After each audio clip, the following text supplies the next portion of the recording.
금 중에도 진짜 금이 있죠. 그걸 이제 우리가 순금이라고도 합니다. 근데 이 순금은 다른 것들로 꾸밀 필요가 없어요.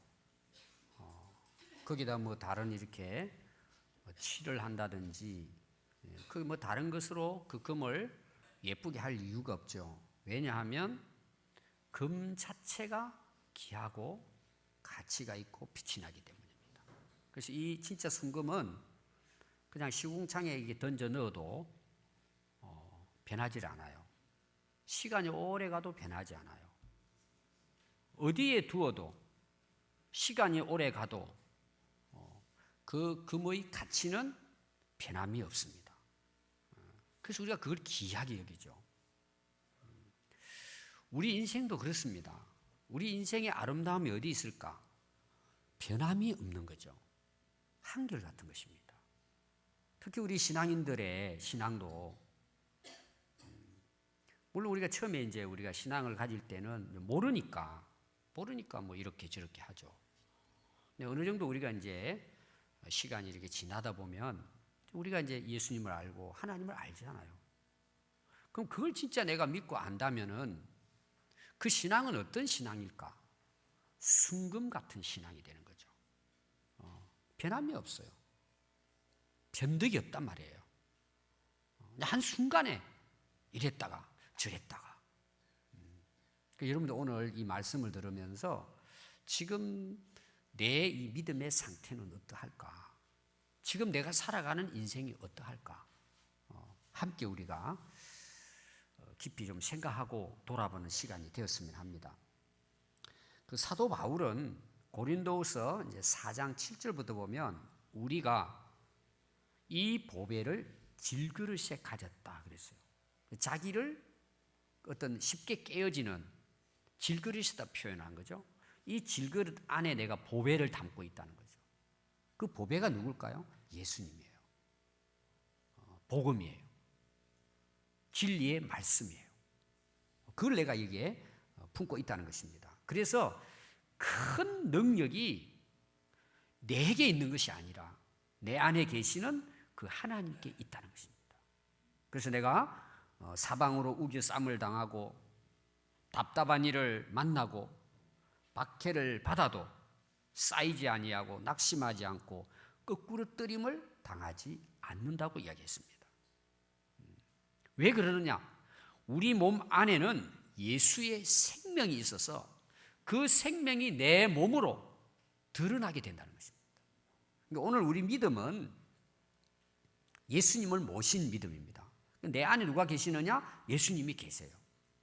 정말 우리가 예수님을 내 안에 모시고 그분의 생명, 그분의 능력이 내 안에 있다면 우리의 믿음은 어떤 상황에서도 흔들리지 않습니다.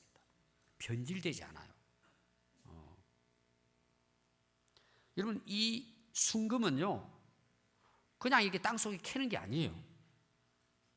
깊은 막 몇백 미터 깊은 지하에 들어가서 금맥을 찾아가지고 그걸 깨냅니다. 광석을 깨내가지고 그걸 용광로에다가 집어넣죠. 그러면 이제 불순물은 다 찌꺼기들은 전부 다 이제 제거가 되고 그게 진짜 한 줌 되는 금이 나오는 겁니다. 그게 순금이에요. 여러분 우리 신앙도 마찬가지입니다. 교회를 나온다고 한순간에 우리가 믿음으로 사는 게 아니죠. 어떤 과정이 있습니다. 그걸 다른 말로 말하면 뭐겠어요? 시험과 훈련을 통해서 정금같이 변함없는 믿음을 갖게 되는 거죠. 근데 문제는 뭐냐? 사람들이 그 과정을 싫어한다는 거예요. 그 힘들고 어려운 그 훈련의 과정을 포기하는 거예요. 중간에서. 그러니까 신앙생활이 꽤 오래됐음에도 불구하고 어린애 같은 거예요. 하루에도 막 12번씩 그냥 이랬다 저랬다. 그러니까 어때요? 진짜 하나님 주시는 은혜를 누릴 수가 없죠. 여러분 한번 생각해 보세요. 여러분들이 이제 그 어떤 사업을 하면서 직원을 채용했잖아요. 그랬더니 한 이틀 잘 나오다가 하루 또 결근하고 또 하루 나오다가 중간에 또 뭐 어떻게 하기 싫다고 또 돌아가고, 이게 변동이 너무 심한 거예요. 기분에 따라서 일을 하는 거예요. 그럼 여러분, 사장 입장에서, 일을 시키는 입장에서 일을 맡길 수가 없잖아요. 맡긴다면 뭘 맡기면 좋겠어요? 중요한 일은 맡길 수가 없어요. 그러니까 허드렛 일만 시키는 거예요. 뭐 청소하라 그러고 심부름이나 시키고 이런 거, 그냥 진짜 중요한 그 회사의 중직을 맡길 수가 없어요. 하나님도 마찬가지예요. 그래서 오늘 우리가 인생을 살아가면서 정말 우리의 중심이 믿음으로 반듯하게 세워졌는가. 그래서 하나님은 우리를 그런 믿음을 갖도록 뭐예요? 날마다 우리를 훈련해 가시는 거예요. 그 결과로 순금 같은 신앙이 되는 거예요. 그래서 저는 우리 평안교회 성도들이 좀 힘이 들고 어렵고 또 여러분들의 환경이 어떠하든지 그런 가운데에서 내 믿음을 새롭게 해 나가기를 바라요. 그래서 이제 나중에는 뭐예요? 진짜 변함없는 그런 굳건한 믿음으로 여러분들의 일생을 승리하는 삶을 살아갈 수 있기를 바랍니다. 자, 오늘 읽은 이 에베소서는요, 사도 바울이 로마 감옥에 갇혀 있을 때 에베소 교회 성도들에게 전한 하나님 말씀입니다. 그럼 그 내용이 이제 1장부터 6장까지 나와 있는데 교회 생활에 대한 거예요. 그래서 일반적으로 이제 우리 신학을 공부할 때는 그걸 교회론이라고 이야기합니다. 에베소서를. 근데 그것만 나오는 게 아닙니다. 우리 교회 다니는 성도들의 그 교회 생활뿐만 아니고 가정 생활이에요. 뒤에 여러분 보시면 5장 후반부에 보면은 남편과 아내의 관계. 또 6장 1절부터 보면은 주 안에서 그 우리 자녀들이 부모를 공경하고 이런 어떤 가정의 생활에 대한 구체적인 내용이 나옵니다. 또 하나가 뭐냐 하면 사회생활이에요. 사람과의 관계 속에서 우리가 사회에 살아가면서 구체적으로 우리가 그리스도인으로서 우리가 예수님을 모시고 살아가는 우리 성도들은 어떻게 실제 생활 속에서 살아가야 될 것이냐, 여기에 대한 말씀이 이 에베소서 1장에서 6장에 나옵니다. 그리고 제일 마지막에는 어떤 말씀이냐 하면 우리가 이 땅에 살아가는 믿음의 삶이라는 것은 영적 전쟁이다. 전투를 하는 것과 같다. 악한 사단 마귀와 싸우는 것이 우리 인생이다. 영적 전쟁이다. 그걸 이기기 위해서는 두 가지 결론적으로 이야기해요. 성령의 성령의 감동으로 기록된 이 하나님 말씀을 가지라는 거예요. 싸움에 나갈 때 우리가 칼을 들고 나가듯이 하나님 말씀을 손에 쥐고 나가라는 거예요. 두 번째는 항상 성령 안에서 무시로 깨어 기도해라. 항상 하나님으로부터 새로운 힘을 공급받도록 늘 성령 안에서 기도해야 될 것을 말씀하고 있습니다. 그랬을 때 우리가 이 인생, 이 영적 전쟁에서 승리할 수 있다. 그런 말씀입니다. 그럼 오늘 제가 읽은 말씀은 1장부터 6장을 다 설명할 수는 없어요. 그래서 오늘 한 대목은 좀 특이한 내용이에요. 우리가 그냥 별로 그렇게 관심 갖지 않는 그런 말씀입니다. 근데 이게 굉장히 중요하기 때문에 오늘 제가 이 6장 5절부터 9절의 말씀을 여러분들 읽어드리고 여기 대해서 오늘 말씀드리려고 하는 거죠. 그 내용은 뭐냐 하면 주인과 종의 관계입니다. 결론은 뭐냐 하면 주인이나 종이나 동일하게 뭐예요? 하나님 안에서 서로 잘 섬기고 자기 책임을 다해라. 주제로 말하면 이제 그런 내용이에요. 근데 그 내용을 보면은 마지막 한 절만 상전, 주인에 대한 말이고 앞에 나오는 전체 말은 종에 대한 이야기입니다. 이 종이 이 말씀의 오늘 주제입니다. 주인에 대한 것은 뭐 여러분들이 뒤에 이제 한 구절로 보면은 이해가 되겠고, 이제 오늘 특별히 말씀을 드리려고 하는 것은 종에 대한, 종들이 어떻게 그리스도인으로서 이 땅에 살아야 할 것인가. 그게 이제 5절부터 8절입니다. 그러면 한번 말씀을 보시기 바랍니다. 5절 보니까 종들아 두려워하고 떨며 성실한 마음으로 육체의 상전에게 순종하기를 그리스도께 하듯 하라. 자, 종들에게 뭐라고 이야기해요? 성실한 마음으로 너희의 주인에게, 너희 상전에게 순종해라. 누구에게 하듯이 하라고요? 그리스도께 하듯이 순종해라. 한번 여러분 종들을 생각해 보셔도 종. 여기 종이라는 것은 이제 헬라어로는 둘로서예요. 둘로서. 그 당시 2000년 전에 이 그 종의 개념은 뭐냐? 노예예요, 노예. 옛날 제가 이제 어릴 때도 마을에 머슴이 있었어요, 머슴이. 저희 집에도 머슴이 한 사람 있었어요. 같이 살았어요. 그 아버지하고 같이 이제 일을 하고 뭐 친구처럼 이렇게 이제 지냈습니다. 근데 이제 머슴들은 뭐예요? 1년이 지나면은 이제 그 대금을 주잖아요. 1년 동안 수고한 거 뭐 농사를 해서 쌀을 수확했으면 뭐 몇 가만 주고 이렇게 했단 말이에요. 그 머슴보다 더 낮은 계급이 종이라고 보면 돼요. 2000년 전에 그 당시. 어떻게 보면 인권도 없어요. 주인이 시키는 대로 해야 되는 거예요. 그러니까 막 막노동 시키고 또 제대로 이렇게 그 인격적으로 대해주겠습니까? 무시하고. 그게 이제 종이에요, 그 당시. 그럼 여러분, 우리가 이제 사도 바울이 이제 교회의 성도들에게, 에베소 교회 성도들에게 말씀을 전한다면 이 종들에게 말씀을 많이 해야 될 것 같아요? 주인에게 많이 해야 될 것 같아요? 우리 일반적으로 생각하면 주인에게 이야기를 많이 해야 되겠죠. 야, 그들을 좀 잘 보살피고, 오늘 말하면 월급도 제때에 두고, 좀 인격적으로 대우해주고, 그렇게 좀 잘해라. 일반적으로 우리가 그렇게 생각했죠. 근데 오늘 말씀은 종에 대한 말씀이 주된 내용이에요. 그러면서 그 종에게 너 그 주인을 섬기는데 성실하게 예수님을 섬기듯이 너희 주인을 잘 섬기라고. 그럼 그 당시 종들의 입장은 어떨 것 같아요? 이거 받아들이기가 쉽지가 않아요. 또 여러분 6절 한번 보십시오. 그렇게 성실한 마음으로 주인을 섬기는데 눈가림만 하여 사람을 기쁘게 하는 자처럼 하지 말아라. 자, 일을 합니다, 종들이. 여러분도 그런 경험이 있을 수 있어요. 뭐 똑같은 일은 아니지만. 자, 일꾼들이 일을 시켰어요. 특히 이제 그 종들은 뭐예요? 주로 막노동에 남이 하기 힘든 걸 시키잖아요. 그럼 여러분들이 주인이 없으면 어떻게 할 것 같아요? 여러분들 직장 생활에도 그런 경우 있을 수 있어요. 주인이 없어요. 뭐 예를 들면 한 일주일 출장 갔어요. 그럼 우리 마음이 어때요? 일단 좀 꾀를 부릴 수 있겠죠. 그냥 적당히 그냥 놀아가면서 그냥 이렇게. 근데 갑자기 출장 간 주인이 딱 닥친 거예요. 그럼 어떻게 해요? 아주 잘하겠죠. 막 전혀 뭐 그렇지 않은 것처럼. 이게 눈가림이에요. 눈가림. 그렇게 하지 말라는 거예요. 그때 당시 종들은 그렇죠. 주인 없을 때는 뭐 자기들끼리 뭐 이야기하다가 주인 딱 나타나면 뭐 아주 열심히. 그렇게 하지 말라는 거예요. 오늘 여러분 우리가 교회 생활도 그렇습니다. 눈가림을 하는 경우가 많아요.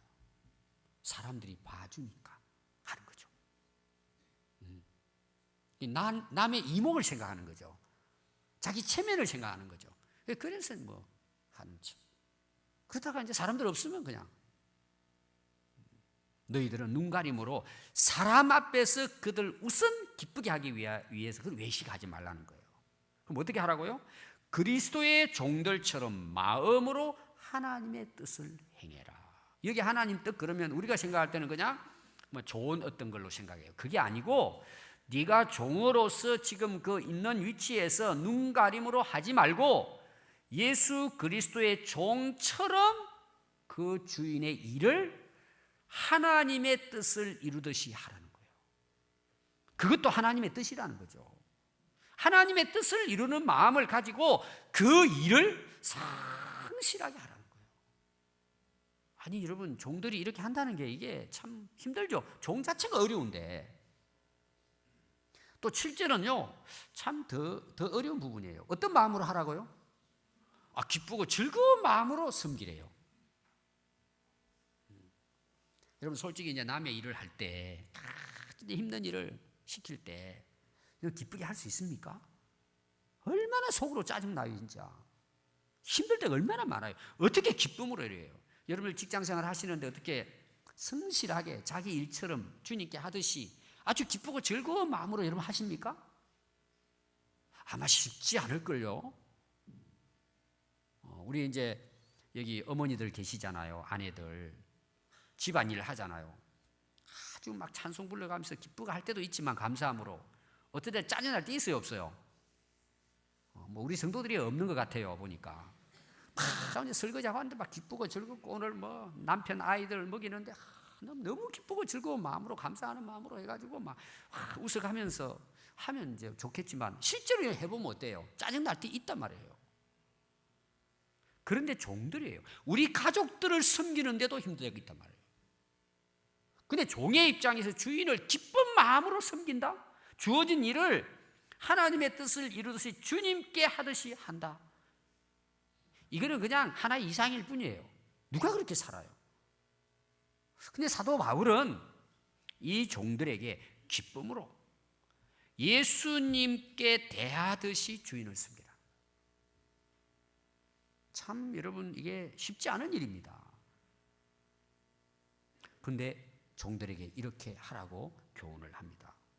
그리고 8절에 보니까 이는 각 사람이 무슨 선한 일을 행하든지 종이나 자유인이나 주께로부터 그대로 받을 줄 알고 하라는 거예요. 쉽게 말하면 이런 겁니다. 자, 우리가 쉬운 예를 우리가 성실하게 일한다고 생각합시다. 성실하게 하나님의 뜻을 이루는 것처럼 이제 성실하게 일을 해요. 이거는 주인에게도 해당이 되겠죠. 자기 주어진, 우리 믿는 성도라면 주어진 자기 사업을 하나님이 주신 걸로 알고 정말 그 사업을 성실하게 책임 있게 감당하는 거죠.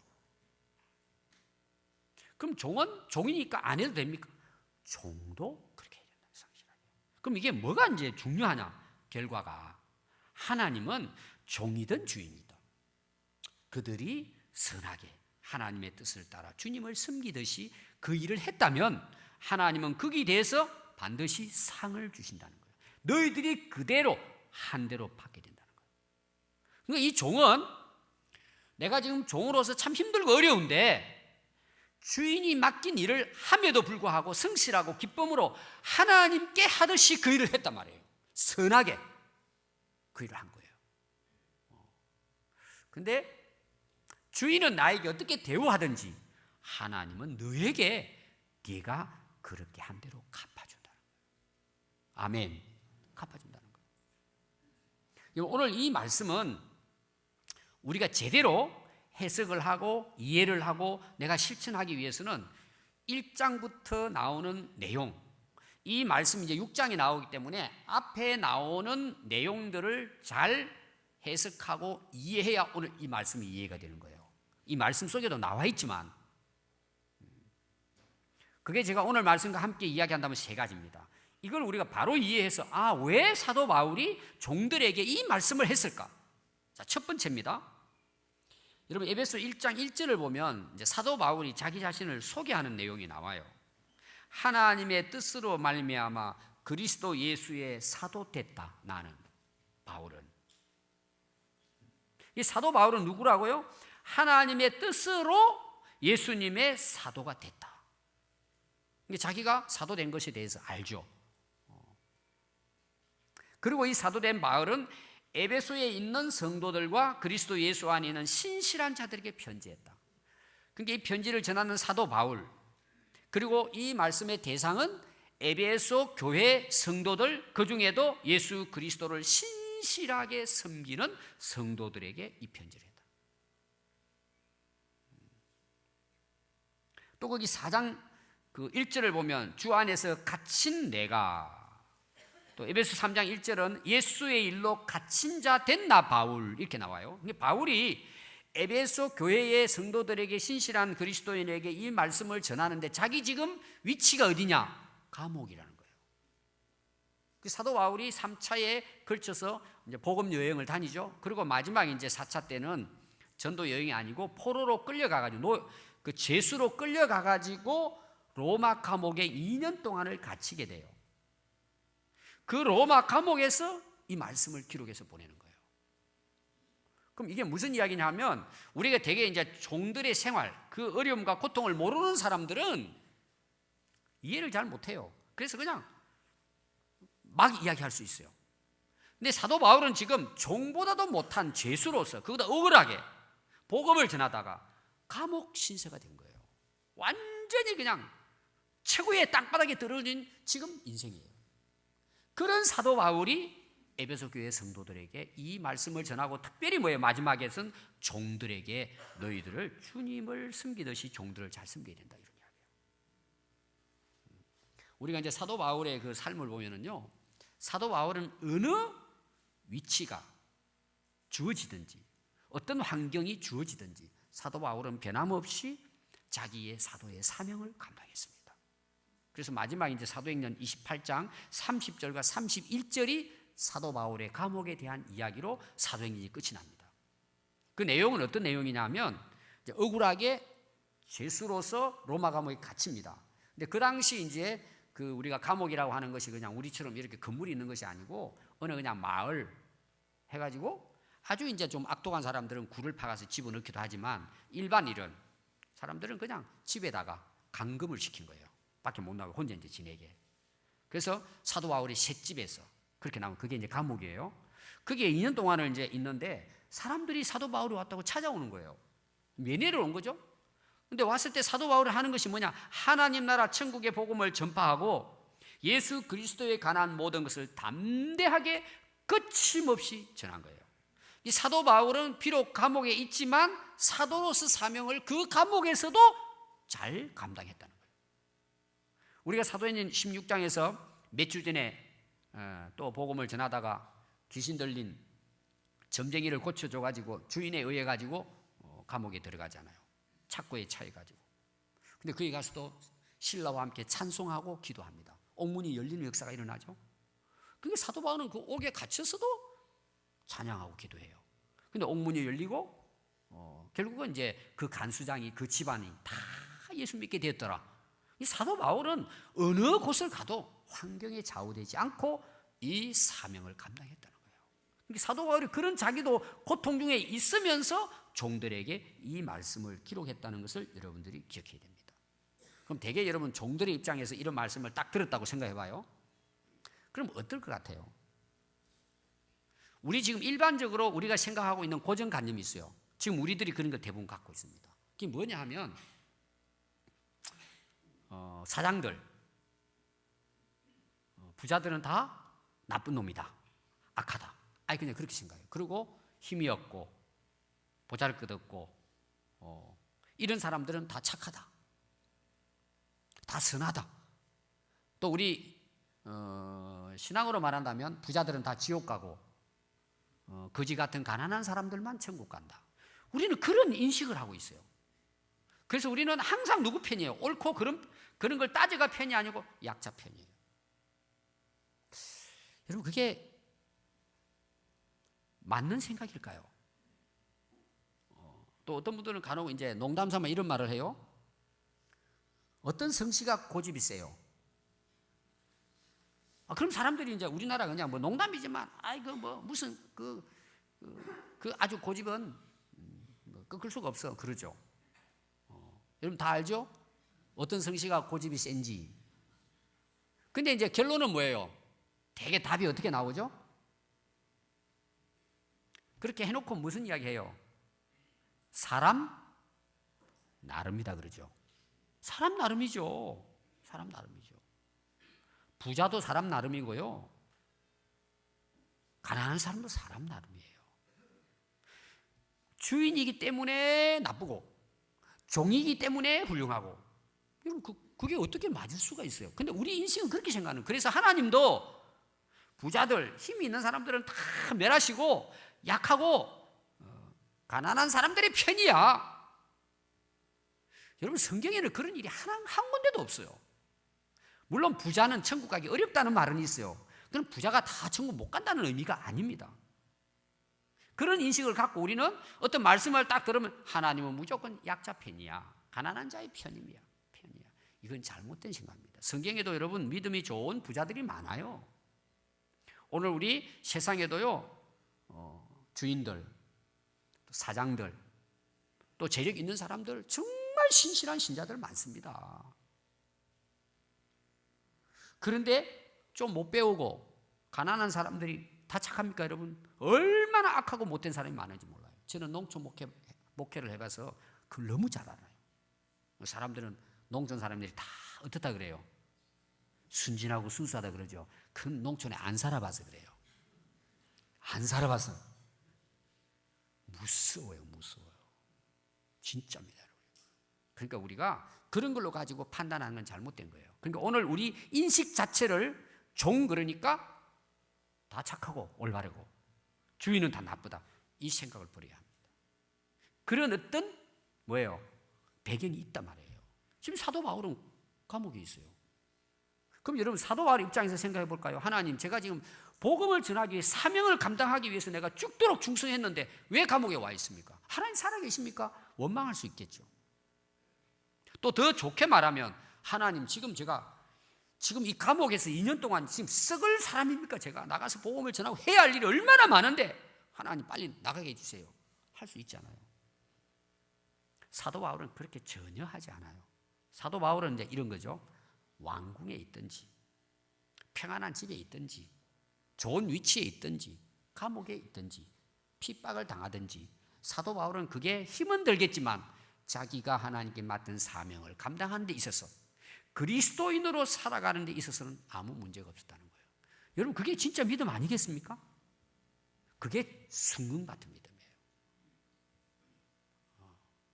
그래서 사도 바울을 여러분들이 이해해야 이 말씀을 이해할 수 있다, 그런 말씀입니다. 두 번째는요, 이 말씀의 대상이 에베소 교회죠.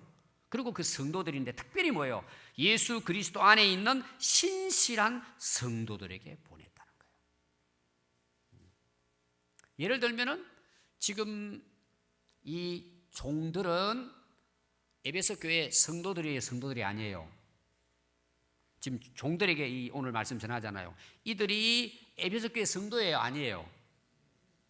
잠에서 깨어나시고 성도예요. 예수 그리스도 안에 신실한 사람들이 아니에요. 신실한 사람들이에요. 그 사람들에게 하는 거예요. 그 사람 중에 누가 있다는 거예요? 종들도 있다는 거예요. 그럼 그때 당시 종들이 여러분 일반적으로는 주인에게 어떻게 했을 것 같아요? 대항하고 싸웠단 말이에요. 항거하고 눈가림으로 하고 무조건 주인을 몰아내려고 하는 생각만 갖는 거예요. 그리고 막 돌아서면 어때요? 주인 올 때는 막 충성을 다하는 것을 보이면서 돌아서면 자기들끼리 뭐 했을까요?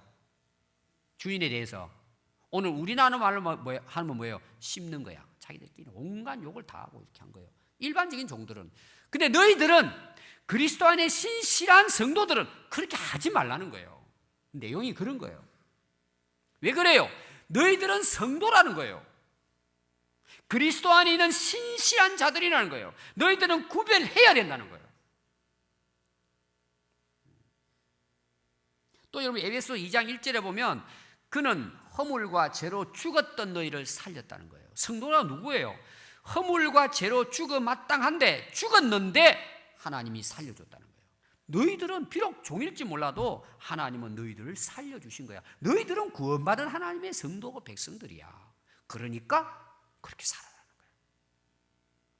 또 에베소 4장 1절에 보면 너희가 부르심을 받은 일에 합당하게 행하여 겸손하고 온유하고 오래 참고 사랑 안에 서로 용납하고 평안에 매는 줄로 성령이 하나 되게 하심을 힘써 지켜라. 너희가 부르심의 한 소망을 안에서 부르심을 받았느니라. 죽었던 우리를 살렸다. 그리고 우리의 소망은 천국에 있다는 거예요. 비록 종이지만 너희들은 하나님이 택하고 그리고 하늘나라 백성이고 천국의 소망을 가지고 살아가는 성도들이라면 천국의 소망을 가진 자로서 이 땅에서 비록 종의 위치에 있다 할지라도 그들을 온전히 성실한 마음으로 섬기며 그걸 통해서 하나님의 뜻을 이루어 가라는 것입니다. 또 에베소서 5장 1절에는 너희들은 사랑을 받는 자녀라는 거죠. 주 안에서 비치고 빛의 자녀들로서 너희들은 행하라는 것입니다. 그 열매가 뭐라고요? 빛의 열매가 나와요? 모든 착함과 의로움과 진실함에 있느니라. 주를 기쁘시게 할 것이 무엇인지 시험해 바라. 비록 너희들이 참 종으로서 힘들고 어려운 위치에 있지만 너희들은 빛의 자녀들이다. 어떤 형편에 있을지라도 빛의 자녀들은 모든 착함과 의로움과 진실함으로 그 가운데서 주님을 기쁘시게 하도록 하라는 거예요. 여러분, 우리는 하나님의 자녀들입니다. 우리는 천국의 소망을 두고 살아가는 성도들이에요. 구별된 삶을 살아야 된다는 거예요. 아멘. 굉장히 중요해요. 이것이. 세 번째 중요한 게 뭔지 아세요? 종이든 자유인이든 누구든지 어떤 상황에서도 선한 일을 행하면 하나님이 그 행한 대로 상을 주신다는 거예요. 오늘 8절 말씀입니다. 자, 이게 이런 원리예요. 자, 여러분들이 이제 다 주인 되기를 원하죠. 또 뭐 어떤 이왕 직장생활 하면 뭐 사업을 잘해서 사장이 되고 대표가 되고 좋죠.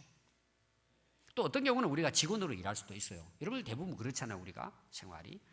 또 이제 참 남이 하기 힘든 일들을 지금 내가 하고 있을 수도 있어요. 참 세상으로 봤을 때는 사람들이 별로 인정해 주지 않는 그런 자리 있을 수도 있어요. 뭐 우리가 각자가 다 다르잖아요. 직업도 어떤 삶의 형편이 달라요. 여러분 기억할 게 뭔 줄 아세요? 오늘 이 말씀이에요. 내가 높은 지위에 있으니까, 내가 어떤 남보다 위에 있으니까 하나님 복을 주시고, 너는 배운 것도 없고 그냥 하층민이니까 너는 보잘것없고, 하나님은 그런 적이 없어요. 이게 오늘 중요한 원리예요. 너희들이 부자있든지 주인이 되든지 아니면 가난하게 그냥 참 밑바닥 인생을 살아간다 할지라도 네가 하나님 앞에서 어떻게 살고 있느냐는 거죠. 너 그 행한 대로 내가 너희들에게 갚아준다는 거예요. 그럼 이건 좀 바꿔 말하면 이런 거예요. 하나님이 부자가 되게 해주셨어요. 근데 성실하지 못해요. 하나님 뜻을 이루지 않아요. 못된 일을 하는 거죠. 예를 들면 막 종들을 괴롭히고 막 성도인데 믿는 사람인데 착하게 하지 않고 막 해요. 그럼 나중에 갚아준다는 하나님께서 그럼 갚아주는 게 뭘 것 같아요? 망하게 한다는 뜻이에요. 예를 들면 그럼 내가 종이에요. 참 보잘것없어요. 그냥 땅바닥에서 시작했어요. 남이 알아주지 않아요. 근데 그걸 귀하게 생각하고 남이 안 하게 그렇게 무슨 말을 하든 말든 나는 여기에 성실하게 착한 마음을 가지고 정말 주인을 예수님 섬기듯이 그냥 내 주어진 일을 열심히 하는 거예요. 하나님 보고 계신다는 거죠. 어떻게 하신다고요? 갚아주신다는 거예요. 그럼 이제 예를 들면 어떻게 갚아주실 것 같아요? 주인 되게 해주신다는 거예요. 예를 드는 거예요. 그럼 오늘 우리는 어떻게 살고 있습니까? 한탄하는 거예요. 한탄. 좀 내가 잘 되고 부자가 되면 내가 잘한 것처럼 교만해서 하나님 뜻을 무시해버리고 그리고 막 갑질하고 다른 사람 막 괴롭히고 믿는 우리 성도들이 또 반대로 내가 보잘것없어요. 참 좀 남이 인정하지 않는 봐주지 않는 참 힘들게 살아요. 그러니까 한탄하는 거예요. 자기를 원망하고 세상을 탓하고 다른 사람을 탓하고 막 주인을 막 탓하고 여러분 그렇게 평생 살아보세요. 그 사람은 그렇게 평생 살다 가는 거예요. 희망이 없어요. 그러니까 오늘 이 말씀은 종에게 무거운 짐을 주고 너 평생 그렇게 살아 이게 아니고 너 거기에서 성실한 마음으로 기쁜 마음으로 나를 섬기듯이 내가 선한 일에 최선을 다하면 내가 너에게 갚아준다는 거예요. 여러분 성경에는 이런 예가 너무나 많이 나오고 오늘 진정으로 그리스도를 신실하게 섬기는 성도들이 다 경험하는 거예요. 저도 오늘 이 말씀을 전하는 것은 여러분들이 이 약속의 말씀대로 그렇게 되기를 바라는 마음으로 여러분들이 전하는 거예요. 아멘. 여러분 그걸 알아야 돼요. 여러분 시편에는요 다윗이 쫓겨다니면서 피난 생활하면서 고생하면서 기록한 거예요. 10년 동안을 억울하게 사울 왕에게 쫓겨다니면서 죽음의 위기를 만납니다. 그래도 사도 바울이요 그 다윗이 원망하고 막 왕을 죽이려고 업목 꾸미잖아요. 그 주어진 거기에서 하나님을 찬양해요. 그래서 시편 37편 7절에 보면 이렇게 나와요. 여호와 앞에 잠잠하고 참고 기다리라. 자기 길이 형통하며 악한 꾀를 이루는 자 때문에 불평하지 말라. 또 8절에 보니까 분을 거치고 노를 버리며 불평하지 말라. 오히려 악을 만들 뿐이라. 악을 만든다는 것은 자기가 악해진다는 거예요. 근데 자기 스스로 오늘 주어진 삶을 감사하지 못하고 열심히 살지 못하고 더 비폐해져 버리는 거예요. 행한 대로 되는 거예요. 근데 결국은 여러분 10년을 그렇게 쫓겨다니 억울하게 결국 어떻게 되죠? 하나님이 그 다윗을 세워 이스라엘의 위대한 왕으로 세워서 40년을 존경받는 왕으로 세웁니다. 아멘. 또 로마서 12장 17절은 사도 바울의 고백입니다.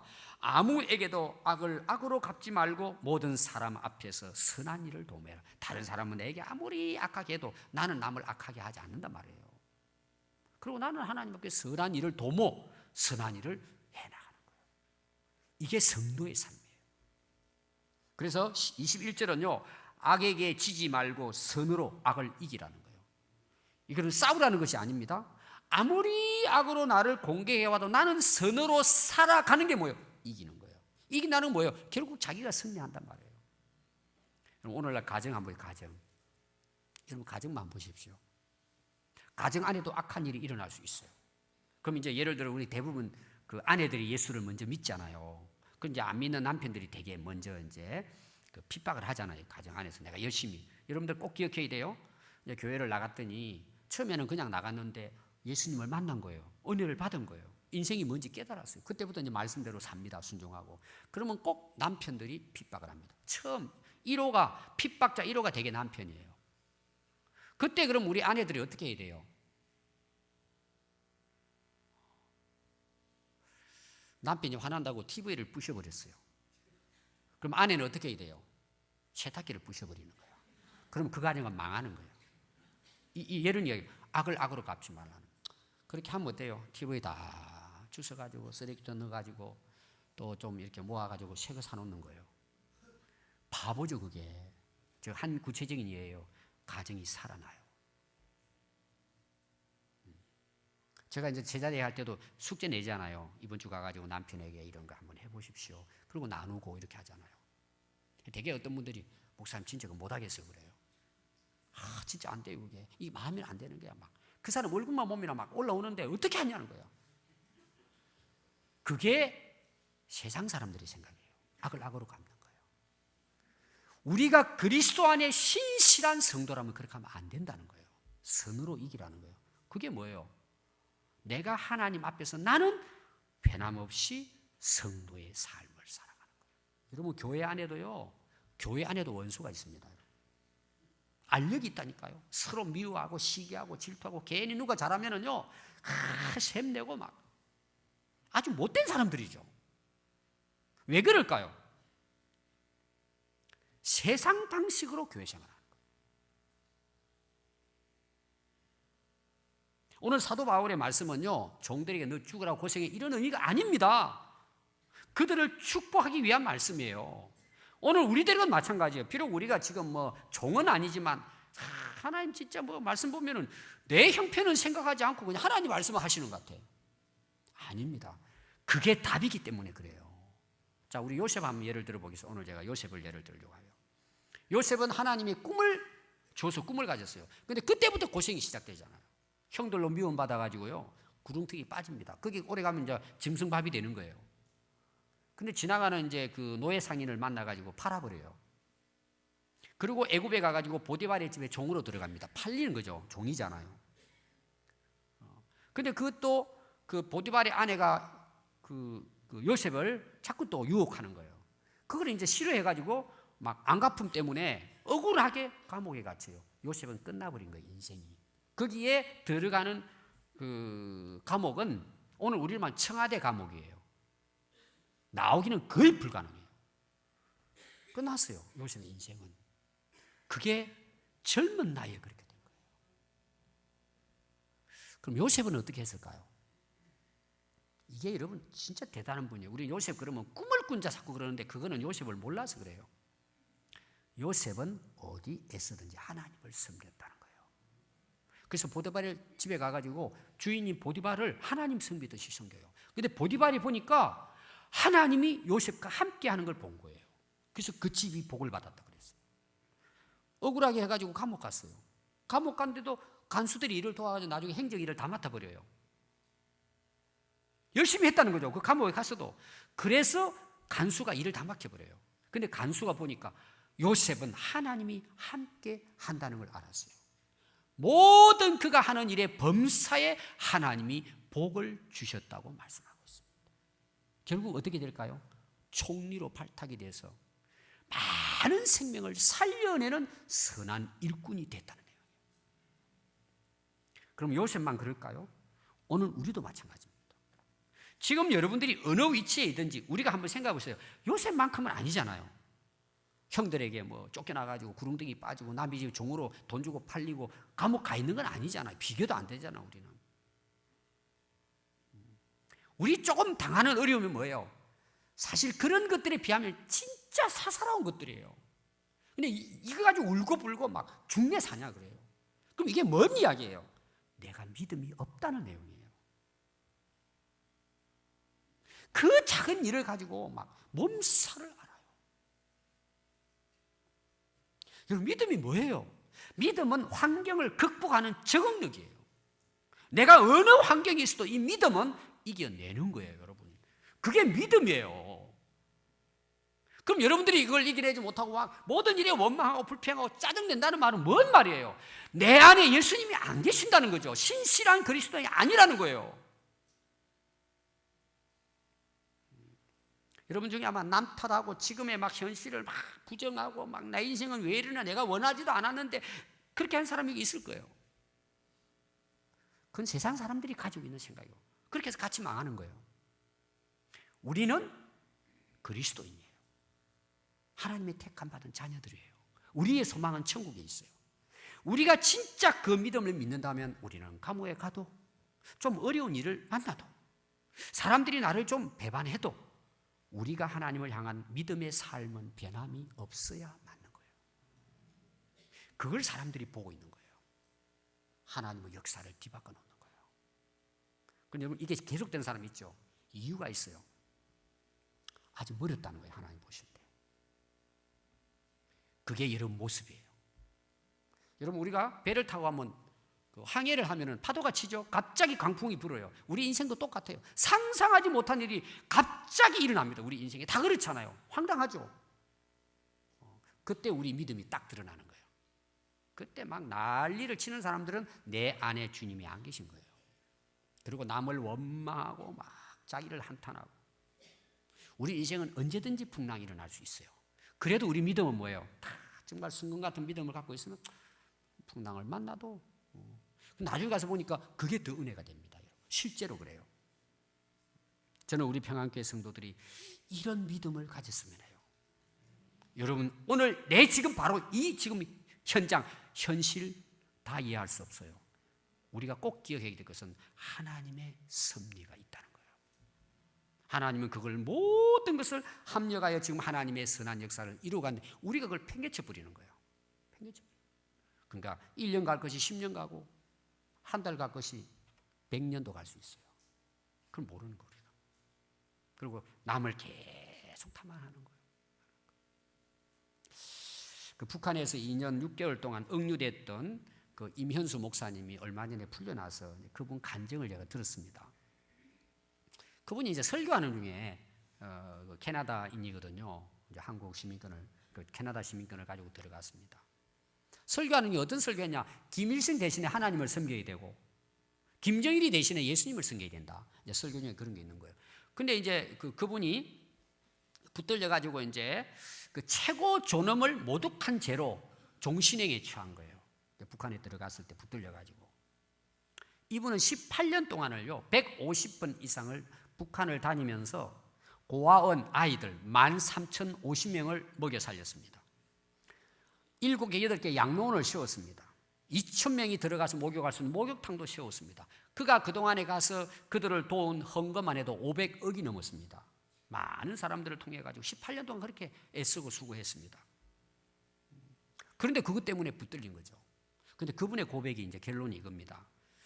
그 안에서 혼자 남잖아요. 독방에서. 주일마다 보통 7시간 내지 8시간 예배를 드리고 혼자서 3시간 내지 4시간을 찬양하면서 그곳에 예배할 수 있었다. 온전한 마음으로. 그리고 내가 그 고통을 당하면서 북한 사람들은 이보다도 더 엄청난 고통을 당하고 있다는 걸 내가 몸으로 경험하면서 그들을 더 사랑하게 됐다. 오늘 우리가 살고 있는 빈곤, 고통, 가난은 상대적인 거다. 70억 인구 중에 우리 대한민국은 10%에 해당된다는 거예요. 잘 산다는 내용이에요. 지금처럼 풍요한 시대가 없었다는 우리나라에. 그래서 자기는 그 고통의 경험을 통해서 하루하루의 삶, 내가 움직이는 자체가 하나님께 감사였다. 내가 이렇게 자유로울 수 있다는 것이 얼마나 큰 복인가를 전에는 알지도 못했는데 말할 수 없는 이 은혜를 깨닫게 됐다. 그래서 지금처럼 성도들과 함께 예배할 수 있다는 것이 얼마나 큰 복인지를 그는 절실하게 깨닫게 됐다고 고백했습니다. 여러분, 우리가 하나님을 진정으로 믿는다면, 우리가 정말 예수님을 내 인생의 주인으로 모시고 살아간다면 우리는 어떤 환경과 상관없이 하나님을 예배하고 감사하고 기도하며 말씀을 순종하고 살 수 있습니다. 그것이 세상의 빛이 되는 거예요. 하나님은 그것을 통해서 하나님의 역사를 이루어가고 그것이 하나님께 영광이 되는 거예요. 우리는 뭐 교회 와서 봉사하는 걸로만 하나님 영광이라신 거예요. 진짜 하나님이 받으시는 영광은 내가 종의 자리에 있든지 주인의 자리에 있든지 주님을 섬기듯이 하나님의 뜻을 위해서 살아가는 거예요. 그게 하나님 기뻐 받으시는 영광이에요. 그래서 사도 바울은 얼마나 고난 중에 있었습니까? 빌립보서 4장 12절 보니까요, 나는 비천에 처할 줄도 알고 풍부에 처할 줄도 알아. 모든 일 곧 배부름과 배고픔과 풍부와 궁핍에서도 처할 줄 아는 일체의 비결을 배우노라. 내게 능력 주시는 자 안에서 내가 모든 것을 할 수 있느니라. 아멘. 오늘 이 말씀이 여러분들의 말씀이 되어서 어느 환경에 있든지 순금처럼 빛나는 복된 믿음의 삶을 살아갈 수 있기를 바랍니다. 기도하겠습니다.